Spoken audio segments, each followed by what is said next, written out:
I'm going to show you an exercise that's basically designed to help you create some independence on your left hand. It's fairly simple to remember, and so it's one you can kind of use whenever you have some downtime with the instrument. And I would do it in maybe 4 different places or 3 different places. 1st fret, 5th fret, and 9th fret. And if you're playing electric, maybe 12th fret as well, so you can kind of get used to, continue to get used to having your fingers on different size frets. But the exercise is very simple. We're going to take the bottom string, and we're going to place our fingers on the bottom string, all 4 of them on the same string, on chromatic frets. So it'd be a 5th fret, in this case 5th fret, 6th fret, 7th fret, and 8th fret. So your first finger is going to get all the notes on the 5th fret, and your second finger is going to be assigned the 6th fret, third finger is going to get the 7th fret, and the pinky is going to get the 8th fret. Okay. So what we're going to do is we're going to only use 2 fingers at a time, and we're going to move them, we're going to kind of spider them down like this, down the fretboard. Okay? And some of these are harder than others, but you'll notice as I'm doing this that I'm leaving the other 2 fingers on the frets below. Okay? Okay,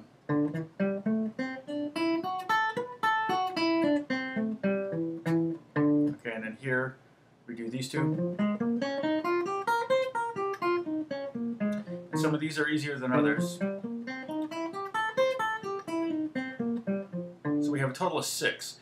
We have the 1st and 2nd finger, and so you'll notice I'm leaving my 3rd and 4th finger on the bottom string, and I'm just going to climb up on the, starting on the 5th string, 5th fret, 6th fret, next string, 5th fret, 6th fret, go all the way up to the 1st string, and then come back down, like that. That one's fairly easy, the first 2 fingers. This one is pretty difficult, and if it hurts, you can stop. But if you can get all the way to the 1st string on this one, it's good. See, I lifted my pinky up. That's what your hand wants to do, and what this does is this allows your fingers to start to develop some independence from each other. So when one's moving, the other one doesn't have to move. Okay, and then on the next string, I'm going to keep my 1st and 2nd finger here. The next one is the 3rd and 4th finger. So start on the 5th string, on the 7th fret, 7, 8, 7, 8, 7, 8, 7, 8. Try not to lift those 2 fingers off, and go slow. Feel the burn. I just went to the gym. This is a totally different burn. Okay.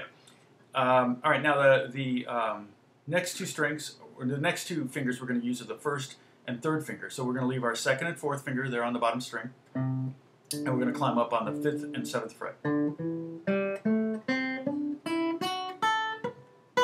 one's a tough one to get.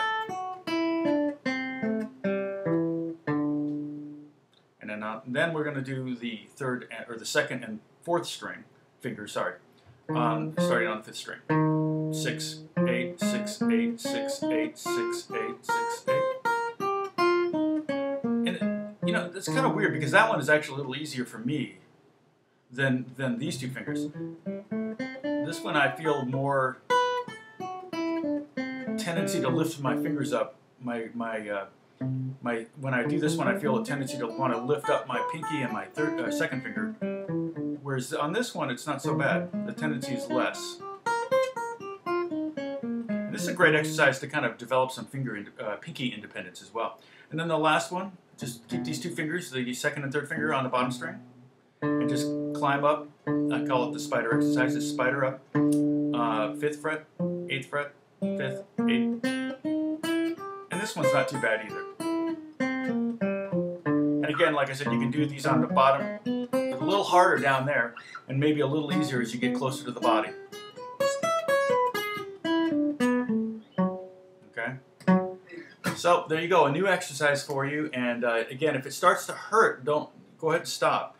But if it's a little bit of a burn, you know the feeling. If it's just a little bit of a burn, you're probably okay. But if it starts to hurt like a sharp pain, please stop and don't hurt yourself. That's crucial. So God bless you guys. I'll talk to you soon.